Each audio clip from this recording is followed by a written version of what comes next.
Hi, வணக்கம். நம்ம எல்லாருக்குமே ரொம்ப சந்தோஷமா இருக்கணும், ஹாப்பியாக இருக்கணும், சூப்பராக இருக்கணும் அப்படின்னு ஆசை இருக்கு. ஆனால் அதை நமக்காக நாம் அமைச்சிக்கிறோமா? அப்படி அமைச்சிக்கணும்னா என்ன பண்ணணும்? நம்ம எல்லாருக்கும் தெரிஞ்ச ஒன்று சொல்கிறேன். பெட்டிக்கடை எல்லாருக்குமே தெரியும், ரைட்டா? சின்ன பெட்டிக்கடை. அங்கே ₹1 கூட பொருள் இருக்கும். ஏதோ சாக்லேட்டோ ஏதோ ஒன்று ₹1 கூட பொருள் இருக்கும். அதனால எவ்வளோ ப்ராஃபிட் இருக்கும் அப்படின்னு பார்த்தீங்கன்னா, அந்த பெட்டிக்கடைக்காரருக்கு ஒரு 20 காசு இருக்கும். அது தனியாக செல்லுமான்னு கேட்டால் செல்லாது.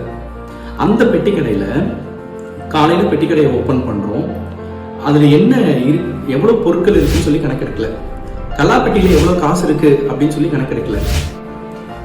ஈவினிங் வரைக்கும் சேல்ஸ் நடக்குது. திரும்ப போகும்போது அந்த பெட்டிக்கடைக்காரர் அவருக்கு தேவையான கொஞ்சம் காசு எடுத்துகிட்டு போகிறாரு.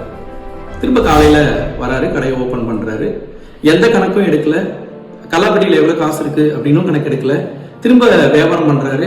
ஈவினிங் போகும்போது கொஞ்சம் காசு எடுத்துக்கிறாரு, கடையை க்ளோஸ் பண்ணுறாரு. இந்த மாதிரி ஒரு 2 மாதம் அந்த கடை நடந்தால் என்ன பண்ணும்? பெட்டி கடை திவாலா.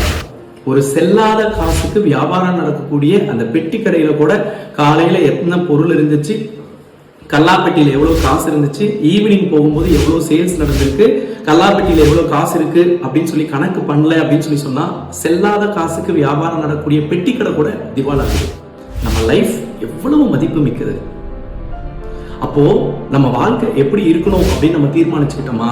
நம்பர் 1, ஒவ்வொரு நாளும் என்ன பண்ண போறோம் டைம் லைனோட, ஒவ்வொரு நாளும் என்ன பண்ண போறோம் அப்படின்னு சொல்லி டைம் லைனோட பிளான் பண்ணிட்டோமா?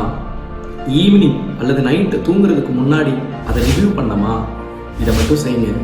லைஃப் ஹாப்பியாக சந்தோஷமாக சூப்பராக இருக்கும். தேங்க்யூ.